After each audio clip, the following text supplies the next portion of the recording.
Good afternoon again, everybody, and welcome back. Another episode of Banish the Doubt. I want to show you this beautiful t-shirt I got today for Father's Day. It says, "Life is good, fueled by positive energy."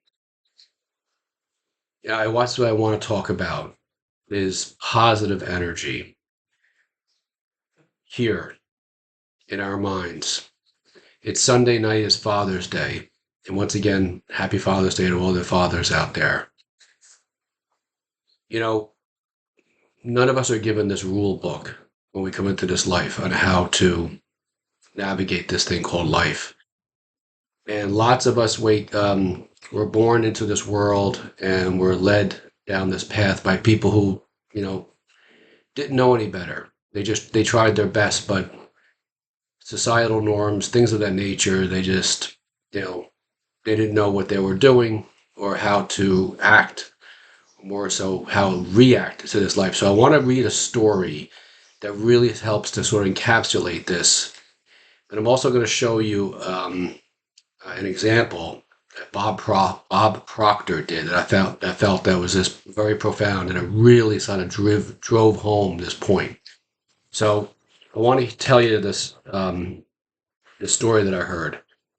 It goes like this. Let me tell you the story of a man named John. John once found himself drowning. And before I get any further, when you listen to the words, see if you can relate to this, because I certainly could. John, he's a man who once found himself drowning in a sea of insecurity and self doubt. From a young age, he had been conditioned, these are key words, conditioned to seek validation from others, allowing their words to pierce his soul and dictate his self worth. Now, I want to stop there. I'm going to stop a couple times during this story and sort of share personal stories with respect to this.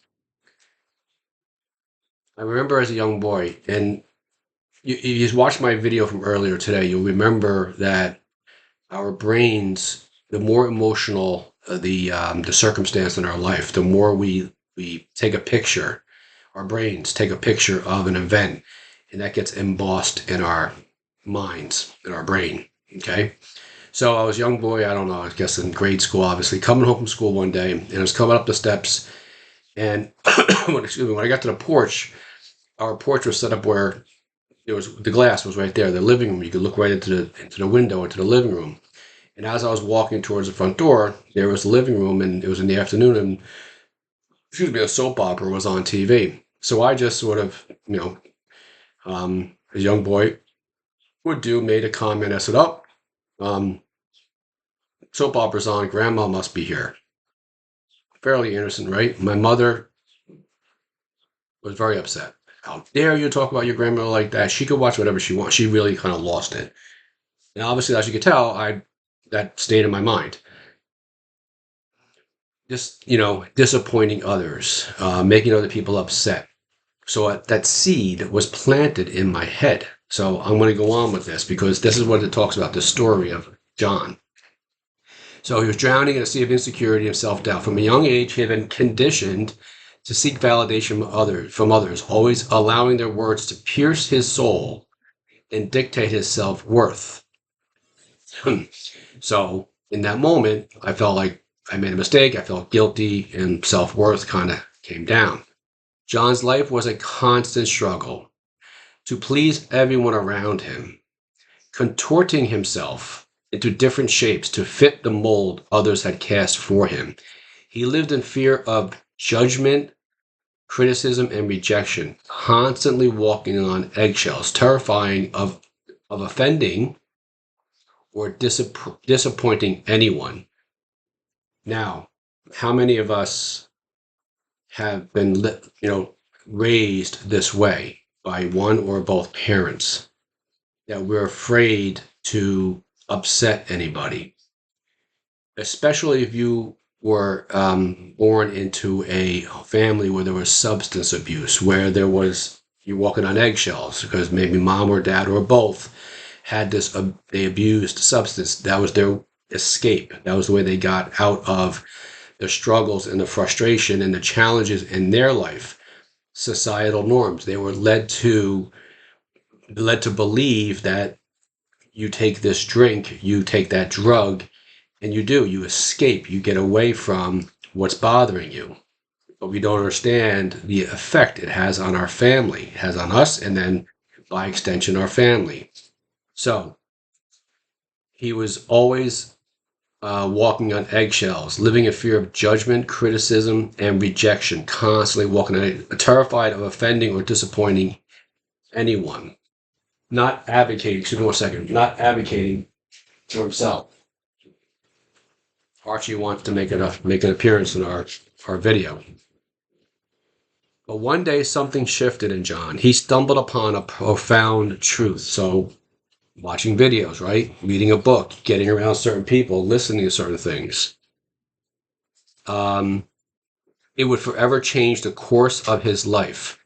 So you've heard me say in previous videos, I don't make these videos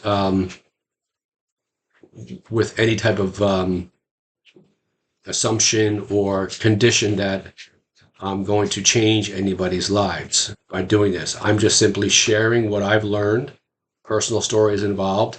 And if one person benefits from this, tremendous. If a million people benefit from it, absolutely, even better. It's a way to be able to, and I love the fact that YouTube has this, the social media today has this, because obviously we didn't have this kind of stuff when a lot of us were growing up. But these are the stories we can share, and hopefully you can relate. So I can remember too, another time where my brother obviously had a drinking problem, and we were sitting in our back room of the house, and our other brother had a party, and my brother was sitting. He had been drinking a lot, and he took a bottle of beer and threw it across. So from one corner of the room across to the other, and it shattered into the corner of the walls. It scared the hell out of all the young kids in the house.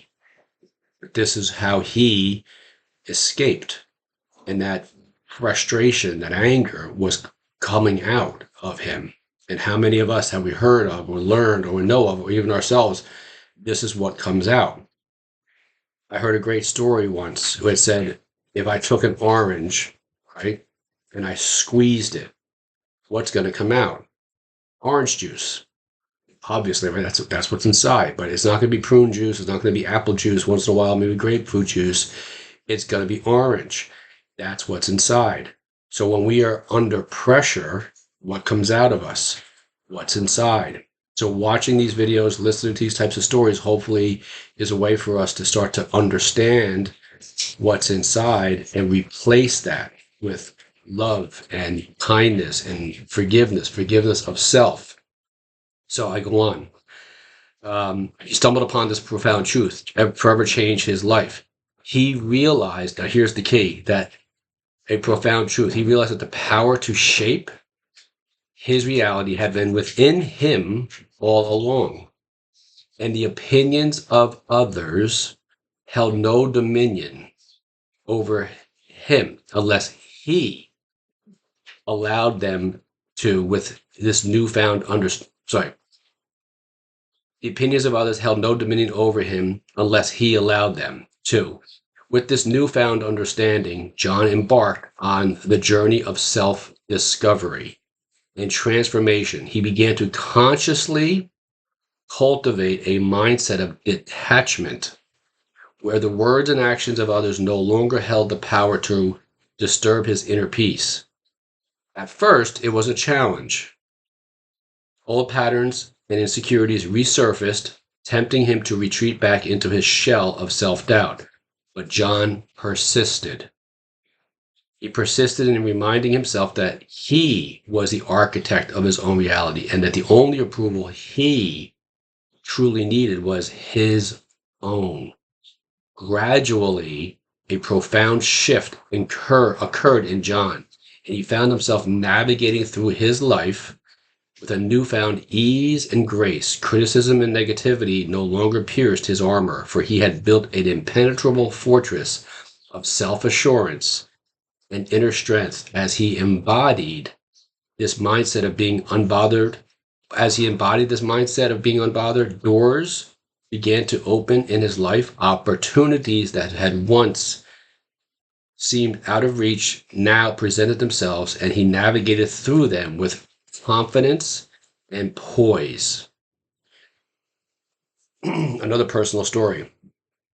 And I'm hoping that you're thinking of personal stories as well. I'd like for you, as you're watching this, to sort of, hopefully this is churning up old personal stories within you as well, so you can relate this John to you, and maybe see yourself here.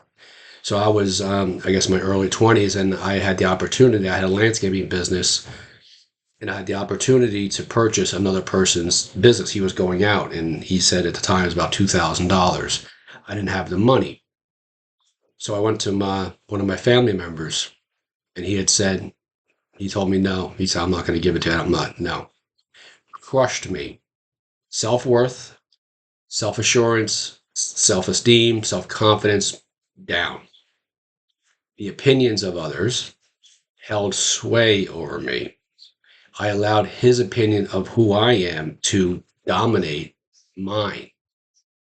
Another family member, business owner, told my mom sometime later that he said, I would definitely have given George the money. I would have invested in his business. Different mindsets. The other family member was a very conservative, sort of a 9 to 5, executive. More conservative, more entrepreneurial. The different mindsets. Okay. But mine, down. I allowed the others' opinions to dictate how I felt about myself. Have you ever been through this before? So my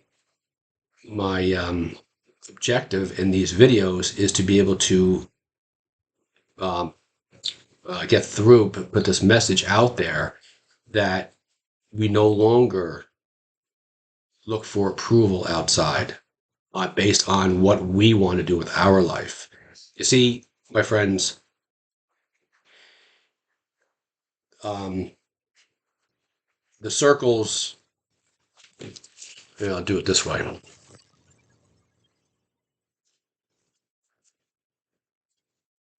Yeah. Actually, this really helps to kind of drive it home a little bit here. The game of life, the game of life is a game of boomerangs. Our thoughts, words, and deeds return to us sooner or later with astounding accuracy. I want you to read that again. If you have a notepad handy, jot that down. A game of life is a game of boomerangs. Our words, deeds, and actions will return to us sooner or later with astounding accuracy. Successful people don't fear failure, but understand that it's necessary to learn and grow from. My friends, this is the mindset that I'm hoping to portray here for you. So I want to go on with our friend John. Where is he? John's relationships transformed to no longer.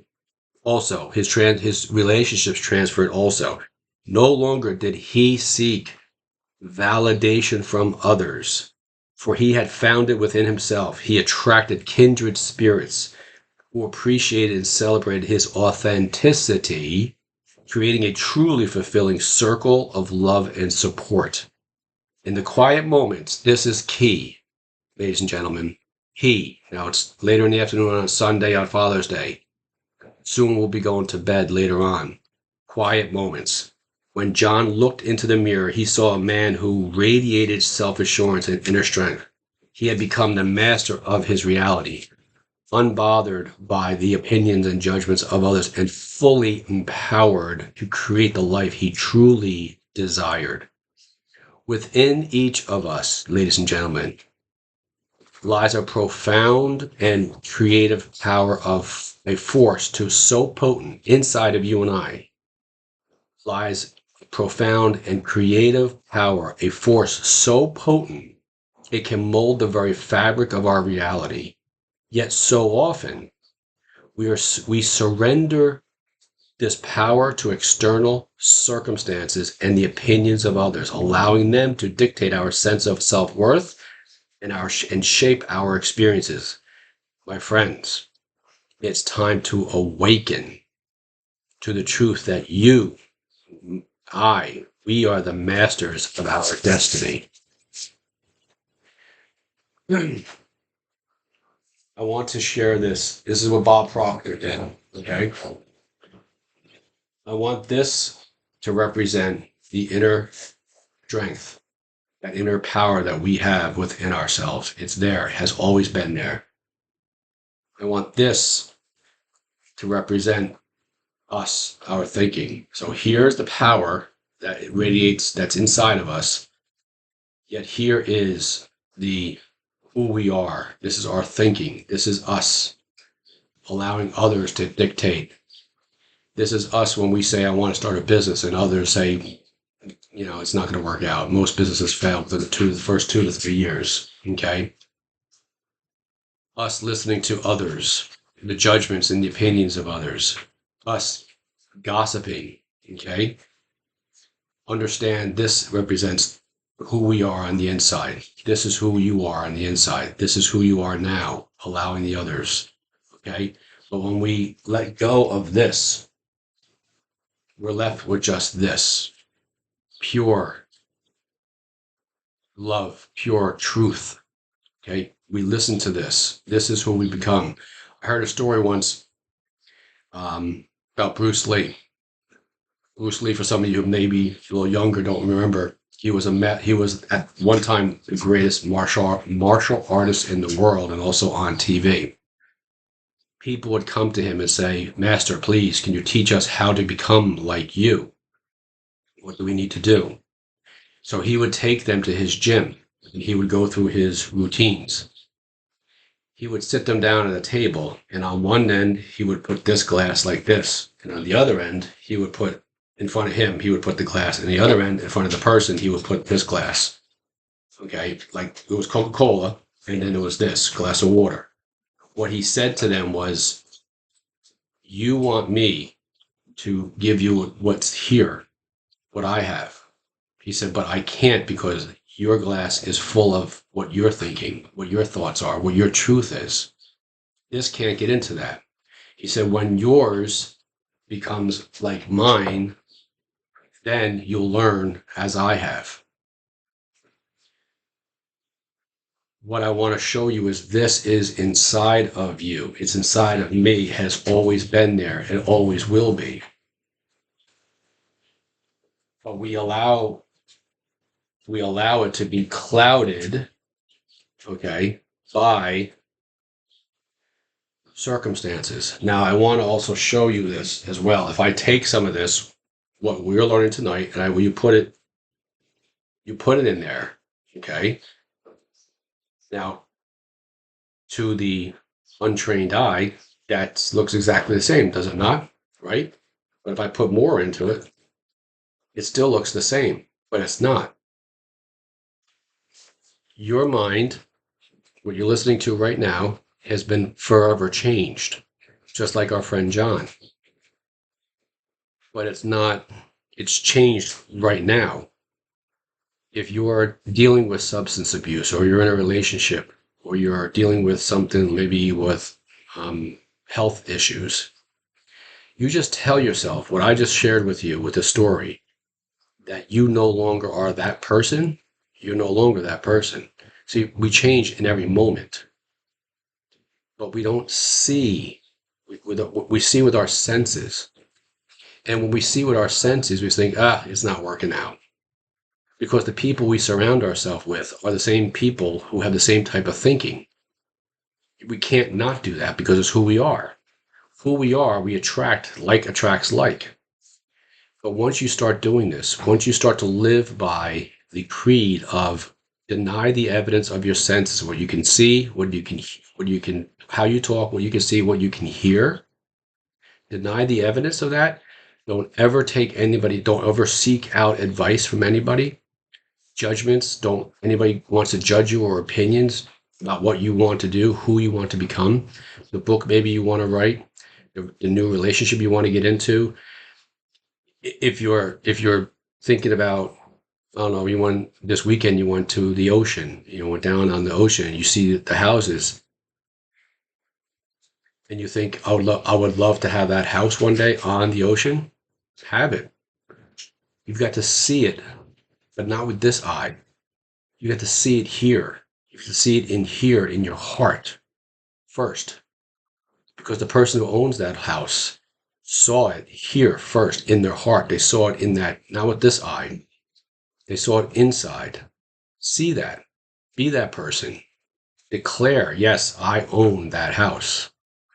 Now, in that story, it talks about the quiet moments. And I go back to what I talk about tonight, going to sleep. When you go to sleep tonight, if you can feel a breeze, okay, or just make believe you can feel the breeze. But if you can, close your eyes. That breeze is coming from the ocean in your house, on the ocean. The only reason that person has it and you don't is because they believed, they saw themselves there. I'm just using that as an example. Okay. Living in a house. Maybe you've never lived in a house. Maybe your family where you grew up, the family you grew up in, never owned a house.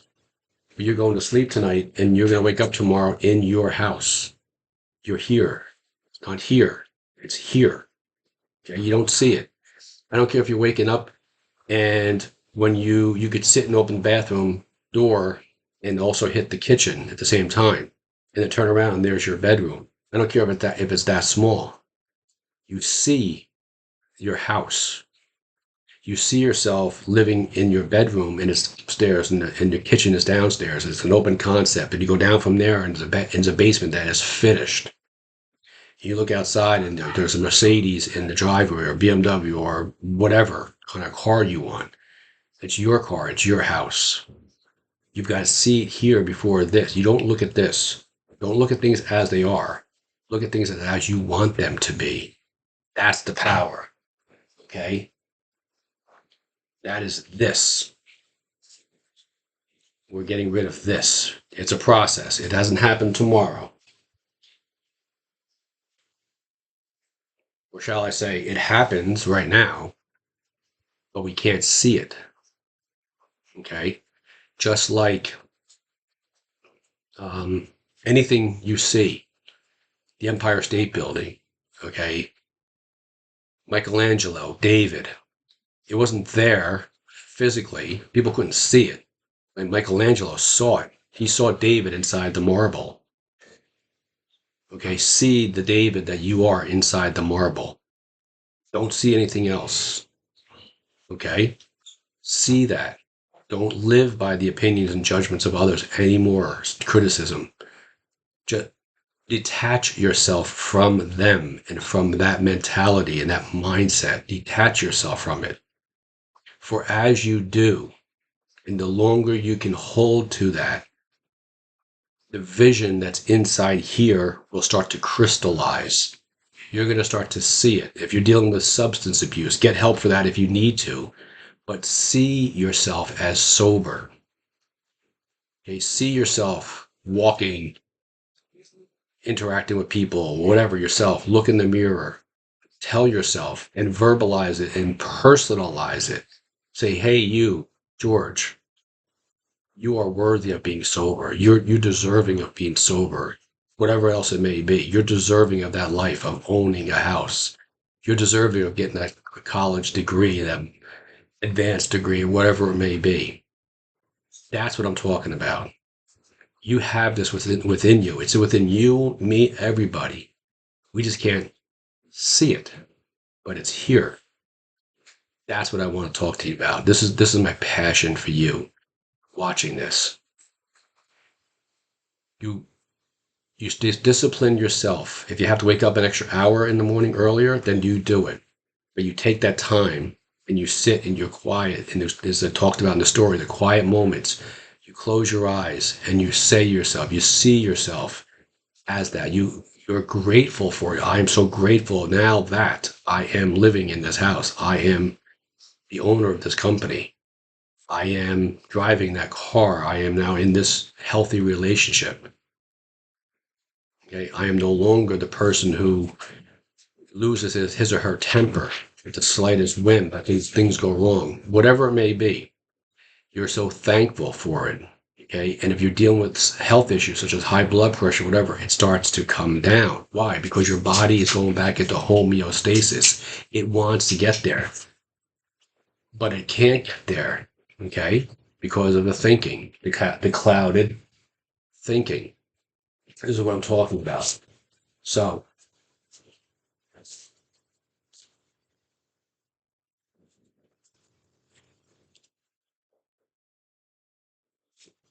remember this, most people are waiting for their life to change, to feel gratitude, to feel abundant. Most people are waiting for that. From this moment on, we are making the change. We are creating the change ourselves. Okay. We're not waiting for anything outside to happen anymore. We're creating what we want in these moments. If you're in sales, you see yourself making the sale.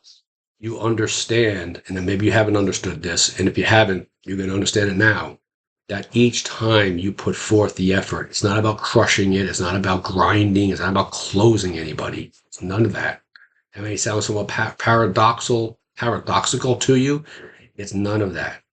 It is you putting forth your best effort, regardless of the outcome. And understand that whatever we put out comes back to us, just like I mentioned. Okay? The game of life, game of life is a game of boomerangs. Okay? Our thoughts, feelings, and actions return to us with astounding accuracy. So if you're putting out your best, you're putting forth your best, you're going to get that back. Guaranteed. It's a universal truth. Okay? So this is how we go about it. This is how we start to change. We change in the moment. I am right now. I am that person. You are that person right now, right here. Hang on to that. When you go to sleep tonight, you close your eyes, listen to something, a video, whatever it may be, affirmations, and you just close your eyes and allow yourself to drift off to sleep. And understand, the more you allow yourself to drift, the more you get into that groggy state, those words are going right into our subconscious, going feeding into our body. Okay? That's what you want. That's the stuff that you want. That is, when you're doing that, that is this happening. Okay? That's the juice, if you will, however you want to say it, starting to dilute that old thinking. When you wake in the morning and you're still in that groggy state, practice gratitude. Where I talked about waking up. I'm so grateful now that I'm waking up in my bed, in my house. See the house. Okay? See yourself living in, if it's a second home, on the ocean. See yourself doing that. If you're in a house and you go downstairs in the basement, look and don't see the cellar, see the finished basement, see the open concept kitchen. See yourself doing it here, not here. What we see with this, change it to this. That's how you do it. This is the secret sauce. This is what you need. You don't have to do this, but this is what is required. Because just like for years and years of conditioning, we slowly change everything around. You're going to find that you're going to go to bed one night, in the morning, you're going to wake up and you don't even have to think about gratitude and all that. It's just going to happen. You're going to be walking one day from your car to the supermarket, and that distance between the car where you parked and the supermarket, you're just automatically going to start thinking of yourself in this way. Self-assured, confident, that person that has the money in the bank, that person that is the business owner, the thriving business, that person who's a home owner, that person who's in a healthy, vibrant relationship. You're just going to see it. So it's going to, all of a sudden, the thoughts are going to come. Why? Because, like I was showing you that example, the old stuff is starting to fade away. Your glass is less of that. Well, that's actually cranberry juice, but you understand that's less that. And just like anything else that's diluted, it has more water than the other. You start to see through it. Okay, these eyes are starting to see what this eye sees. That's the secret sauce. That's what I want to get across to you folks tonight. This is what I hope the message, the lesson you take with you tonight and for the rest of your life. You will find that your relationships, if you're married, with your spouse and your children start to blossom. You, and then they are the beneficiaries of this. Cannot be anything other than that. Your coworkers, your health, everything changes. Everything changes. Thank you so much for watching. If you haven't already subscribed and you like what you watched tonight, give it a thumbs up. Hit the subscribe notification, hit the subscribe button, the notification bell. If you feel like maybe you'd like to have a one-on-one consultation with me and coaching, I'm going to start to incorporate that. So look for that in the future videos. I'll make an announcement about it, and you can go ahead and click the link. And I'm going to have a menu there for the different time slots that I have and the different packages. If you haven't already and you want to start sharing these videos with others, please feel free to do that, because the more this message gets out, the more people see these types of messages, the healthier our planet becomes, the healthier the citizens of this world become, the less strife and crime and whatever else is taking place out there. That's not my reality, but it is out there. Okay, but this is how we help to heal the planet, heal the citizens of this world.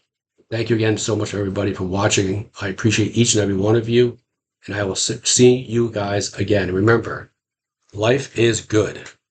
What does it say? Fueled by positive energy. Remember that.